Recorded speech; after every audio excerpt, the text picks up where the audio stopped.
Спортот е секогаш актуелна тема, особено во Прилеп, каде јавноста со нетрпение очекува решавање на неколку горливи прашања поврзани со објектите за кои се бараат долгорочни решенија, со цел спортистите и рекреативците да се вратат онаму каде што им е местото, во спортската сала Универзална, комплексот Маркови кули и спортската сала Македонија. Денеска во програмата Радио што се гледа, разговараме со министерот за спорт Борко Ристовски, на кого што му посакуваме добар ден и добре ни дојде еве онлайн во програмата Радио што се гледа. Добар ден и благодарам на поканата. Министре, приоритет во овој разговор им даваме на најавените чекори на Министерството за спорт за заживување на некогашните спортски символи на Прилеп, Универзалната сала Македонија салата, спортскиот комплекс Маркови кули. При последната посета најавивте ургентно решавање на проблемот со Универзалната сала, некогашна тутунски комбинат, скратување на процесот со издавање под концесија на прилепската компанија Конфи Ангел, која менаџира со ракометниот клуб Прилеп. До каде е со тој процес? Најнапред излегува некои дезинформации дека од владата стигнало негативно мислење за превземање на салата од страна на Конфи Ангел, што треба да се демантира и не е апсолутно точно. Она што можеме да кажеме и да потврдаме дека имав разговор во овие денови и со газдата на компанијата, газдарицата на компанијата Конфи Ангел, на кој што ми го потврдија дека до нив, а ни до нас нема никакво стигнато известување во таа насока. И ние мислам дека деновија треба да се одржи и состанок на кој што требаше и јас да присуствувам, меѓутоа од оправдани причини заради мои обврски нема да присуствувам на состанокот, на кој што ќе бидат присутни газдарицата на Конфи Ангел, низините директори и директорот на ПУИК, кој што во моментот официјално го има владението над салата заради неисплатени долgoви кон државата од страна на салата, така да мислам дека и тоа ќе се реши во многу брз период и дека заради скратување на постапката, инаку требаше постапката да оди поинаку малце, меѓутоа јас одлучив заради кратење на постапката и побрзо решавање на тој проблем или тие административни потешкоти да поинаку оди, требаше јас да ја побарам салата со одлука на влада да ми се додели мене, потоа да додадам на Конфи Ангел. Јас одлучив да биде поинаку тоа, да ги спојам директно Конфи Ангел со директорот на ПУИК и меѓу себе да се договараат за начинот на кој што ќе ја преземат салата, а во меѓувреме знам и дека проектот е готов за реконструкција на салата, така да мислам дека можеби малце се одолечи повеќе од што треба, меѓутоа тоа се тие и административни потешкоти или проблеми кои што се соочуваме во моментот, меѓутоа како и да е, со оглед на тоа дека таа сала е повеќе години затворена, мислам дека месец, два, три плюс нема да бидат некој си проблем, се во интерес на вистинско решавање на проблемот со салата и на вистина да конечно таа сала се стави во функција, што е многу важно за Прилеп и за спортот во Прилеп. Така, значи да резимираме дека процесот во однос на Универзалната сала се одвива онака како што сите посакуваме и дека за неколку месеци салата ќе биде пуштена во употреба кога ќе се надминат тие технички проблеми со кои што се соочува овој објект. Не знам за колку време ќе биде пуштена, затоа што компанијата Конфи Ангел го има направено проектот за реконструкција на салата и верувам дека за многу брз период ќе почнат со реконструкција на салата и веднаш штом се заврши таа реконструкција, салата ќе биде пуштена во употреба и нормално ќе биде предадена на компанијата Конфи Ангел да стопанисува. И ракометниот клуб кој што тие се спонзори. Така, благодарам за оваа информација, бидејќи многу значи. Продолжуваме со спортските објекти и секако втор објект на дневен ред е спортската сала Македонија. Раскинат ли е договорот со досегашниот концесионер за овој објект да биде ставен под ингеренции на општина Прилеп, онака како што најавивте при последната посета на Прилеп? Како се одвива тука процесот, бидејќи пак таму со оваа сала малку се поинакви проблемите, станува збор и за колку што сме информирани како спортска јавност и за големи долгови со кои што се соочува овој објект? Не знам за колку долгови станува збор, меѓутоа она што можам да кажеме дека спортската сала која што треба да ја земеме ние ставена веќе како информација доставена до влада, на која што со одлука на влада ќе ја преземеме, ќе го раскинеме договорот и ќе ја преземеме салата во владење на Министерството за спорт Ќе ја реконструираме и потоа ќе ја дадеме на општина Прилеп да ја стопанисува онака како што треба. Она што можем да кажеме дека салата во Прилеп која што ја спомнувате е една од 14 објекти кои што ги бараме да се вратат под наше владение и чекаме мислење од повеќе институции, затоа е проблемот, затоа е ситуацијата малку одовлечена и со тоа, пак е повторно се тоа административни потешкоти со кои што сите во држава се соочуваме, така и ние, меѓутоа пак ќе биде истата констатација дека толку време таа сала стои така запуштена, нефункционална и сега мислам дека многу поважно е вистински да се најде решение на вистински начин да се превземе таа сала и да се реконструира полесниот дел е да речем пуштањето во употреба и враќањето под владение на општина Прилеп. Така да и на тој проблем работиме. Се во интерес на спортот, јас сум човек кој што стои позади својот збор и се она кој што сум го ветил на Прилепчани ќе биде исполнител во целост, можеби со некој месец за доцнување, меѓутоа генерално и двете сали и двата процеси да ги речем ги буткаме. Тоа оди малце поспоро од што очекував ја, меѓутоа на крајот на денот многу е поважно да се заврши тој процес или тие два процеси, а полесниот дел да го кажеме е реконструирањето и враќањето на владение на општина Прилеп. Секако. Третото прашање и трет објект е оној кој што и сами рековте дека станува збор за пронаоѓање на инвеститор за користење по принципот на јавно-приватно партнерство, а тоа е спортскиот комплекс Маркови кули. Дали Министерството за спорт го зеде под своји ингеренции овој спортски комплекс и на каков начин овој проблем ќе се решава паралелно со другите два спортски објекти? Јас со човекот кој што или компанијата кој што го имала под концесија до пред известно време Маркови кули, имав состанок во Министерството за спорт и најдовме еден конструктивен разговор на кој што оставивме да помине нова година и после нова година да седнеме и во новата година да најдеме заеднички дали тој ќе се вклучи во реинвестирањето или ние ќе треба да најдеме инвеститори за тој дел од проблемите, да ги наречеме, во Прилеп со спортските објекти, така да не можеме да се концентрираме само на Прилеп, верувајте, има секаде проблеми од ваков тип низ цела Македонија и она што можеме да кажеме дека ние работиме максимално посветено и за сите вакви, ајде да кажем, нерасчистени работи ги буткам, меѓутоа за се е потребно време затоа што не се работи само за Прилеп, вакви проблеми има низ цела Македонија, така да со тој проблем можам да кажем и со Маркови кули малце ќе потрае повеќе што треба и мислам дека после нова година ќе седнеме уште еднаш со човекот да видиме дали е спремен да инвестира или ние да бараме некој човек кој што ќе биде по принципот на јавно-приватно партнерство со државата ќе го реконструира тој спортски комплекс и повторно ќе биде во служба на Прилеп и на граѓаните.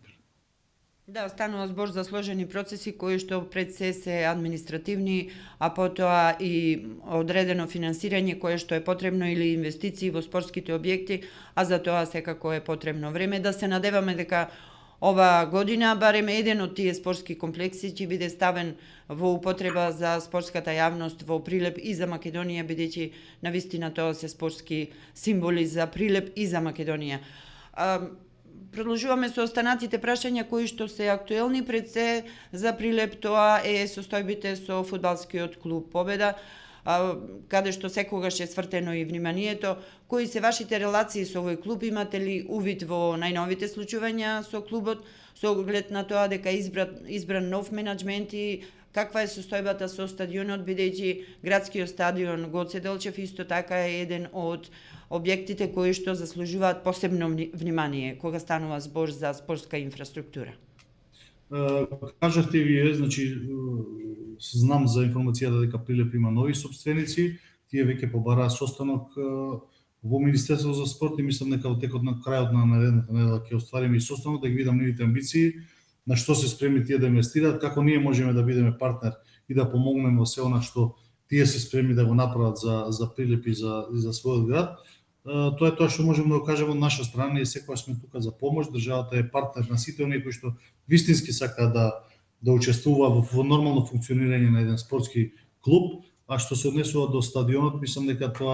за тоа треба да се обратите до градоначалникот, до општина прилеп, треба да се обратите до Фудбалска федерација на Македонија, затоа што ние апсолутно немаме ингеренција ништо да правиме со стадионите, затоа што тие се, како што кажавте и сами, под ингеренција на локалната самоуправа. Сега одиме со прашање за ракометот.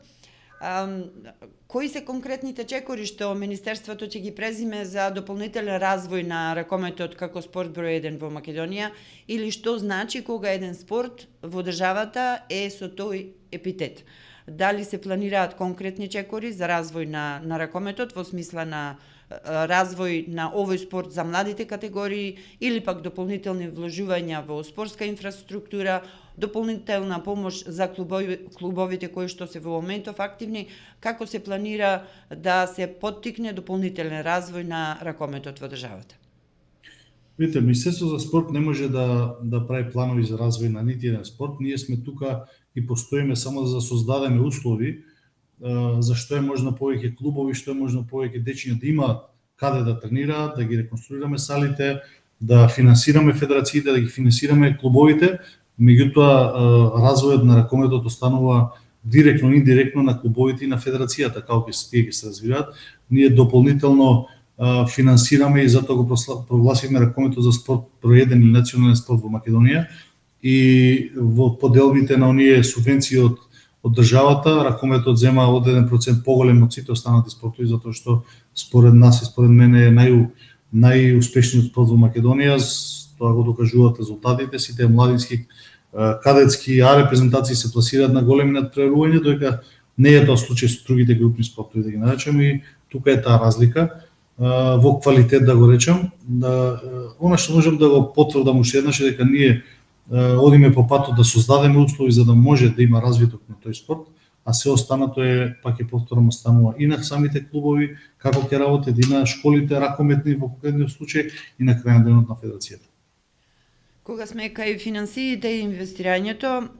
Министерката за финансии Димитриевска Кочовска неодамна најави реформи во доделувањето на државните пари за спортот воопшто во Македонија. Се очекуваат измени во критериумите за селекција и распределба на ваучерите, докаде е Министерството со процесот за изготвување на посебна национална стратегија за развој на спортот, која би се градела во соработка со националните спортски федерации. Дали тоа може да доведе до намалување на средствата што клубовите директно ги добиваат од државата, а сведоци сме дека и годинава имаше одредени измени, па некои од клубовите реагираа, чинам дека беа клубови од третата фудбалска лига, па и останати. На каков начин ќе има измена во распределбата на овие средства? Измените на критериуми се веќе донесени, и тоа ги донесува Министерство за спорт, а не Министерство за финансии. Министерство за финансии нема надлежности за измени во критериумите. Ние сме како Министерство надлежни за тоа. Ние ги направивме измените во критериумите. Незадоволството кај третолигашите во било кој спорт го слушнавме ние, меѓутоа апсолутно ние мора да сме свесни како држава дека не може да финансираме трета лига во било кој спорт, посебно не во фудбал, затоа што свесни сте дека и со последниви случувања во фудбалот во прва лига и во втора, а не во трета, можеме да видиме на кој ниво е и фудбалот во прва лига и не во втора, па и во трета, ако сакате да не зборуваме. Така да Македонија како држава ги финансира, ги дава истите средства и повеќе од кои што во изминативе 7-8 години се дава, меѓутоа ќе ги даваме на вистинското место и на вистинскиот спорт, а не на третолигаши кои што апсолутно не прават ништо нити за промоција на спортот, туку служат за локални собиранки на локални клубови. Јасно, сведоци сме на што вчера се случи меѓу Кожов и Башкими. Верувам дека и Министерството, а и Федерацијата треба да преземе ригорозни мерки за уште еднаш да не се повтори ваков срам. Видите, во фудбалот во последно време се повторуваат вакви работи повеќе. Гледате дека имаше проблем претходно со Воска, па со Гостивар, сега е и со Башкими и со Кожов. Ние го чекаме извештај од Фудбалската федерација на Македонија, и доколку се потврди тоа или доколку тие го потврдат тоа за што сите бевме сведоци, Министерството за спорт по итна постапка ќе ми одземе дејноста спорт на двата клуба, и тие клубови нема да можат веќе да се направуваат во македонскиот фудбал воопшто. Така да мора да се реагира. Имаше уште еден случај исто така со во ракометната женска лига со екипа од Гевгели и од Скопје, и на двете екипи по итна поставка им го земавме дејноста спорт, така да што се однесува на Министерството за спорт секогаш ќе реагираме ригорозно, затоа што ова не е спорт. Ова е она на кој што предупредувавме и јас предупредував лично пред повеќе од 4-5 месеци. Сега испаѓа дека е точно тоа што сум го зборувал и моите сомнежи се потврдија. Меѓутоа на крај на денот ова во Македонија, додека сум јас министер, нема да има место за вакви работи, ако може да се наречи и ова спорт. Министре, факт е дека Министерството, како и неколку од останатите министерства, има потреба од дополнителна поврзаност на Министерството со локалните средини. Дали Министерството за спорт како ново министерство планира во иднина комуникација со локалните средини за развој на спортот по примерот на останатите кои што, веќе го напоменам, Министерството за земјоделство, за воспоставување на посебни подрачни одделенија или не знам како би се викале тие, за да може да се има повеќе контакт со локалните средини, каде што во сите локални средини има различни спортови и за на таков начин да има и повеќе информации, но секако и да може да се работи на развојот на спортот. Земјоделието и спортот се две различни гранки, така да не може да направиме никаква компарација. Она што можем да кажеме дека ние секојдневно имаме комуникација со сите градоначалници низ Македонија, се во интерес на помагање на спортот. Меѓутоа да отвараме ние подрачни единици во делот на спортот не планираме, затоа што мислам дека е тоа безцелно. Ние имаме направена стратегија според која што ги има класифицирано спортовите кои сакаме како држава да ги финансираме, и тоа е тоа каде што највеќе ќе се насочиме, затоа што ние не можеме, кажав и претходно, да финансираме сите спортови и да финансираме трети лиги, затоа што на крај на денот гледате и сами, свесни сте дека спортот ни е во слободен пат и мора да направиме нешто да го вратиме во нормала и ни да ствараме и нови деца, и нови спортисти, и нови фудбалери, кошаркари, ракометари, одбојкари, генерално нови спортисти, затоа што сега сме свесни дека со начинот на кој што беше до сега финансирањето, апсолутно спортот одеше во слободен пат, така да мора да промениме некои работи, не некои многу работи треба да промениме, еден од начините на финансирање, и ние сме свесни дека по патот на тоа тие промени на финансирање и тие реформи во спортот ќе има незадоволни, што е апсолутно легитимно и прифатливо, и меѓутоа ние сме одлучни дека патот кој што мора да го изодиме е тој, а дали ќе има задоволни повеќе или незадоволни, ќе покаже времето.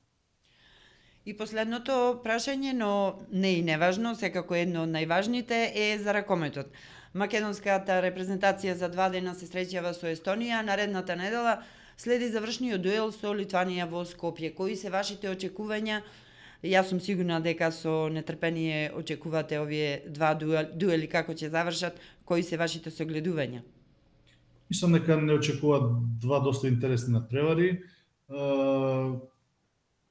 Ситуацијата дека зависиме од друга репрезентација уште повеќе ги усложнува и комплицира работите, меѓутоа мислам дека во овие два надпревари верувам и сакам да верувам дека ќе се вратиме со 2 победи и дека на крај на овие квалификации ќе се пласираме на тоа големо надпревари уште еднаш и ќе покажеме дека спортот сепак, ракометот сепак е спорт големо. Министре, јас ви посакувам се најдобро и сите оние планови и стратегии кои што ги имате зацртено да се остварат, а секако за прилеп посакувам барем универзалната сала да биде што поскоро во функција, за да можат спортистите да учествуваат, да спортуваат, а и рекреативците да најдат свој објект каде што можат да ги обавуваат своите дејности. Во секој случај ние ќе бидеме во контакт и за сите информации ќе ја информираме јавноста, бидејќи навистина Прилеп е спортски град и заслужува одговори за овие прашања. Благодарам на поканата и се надевам дека ќе се видиме во брзо време, каде што заедно ќе можеме да ја пуштиме салата ако е потребно. Да, благодарам уште еднаш, а ние продолжуваме со програмата. Благодарам.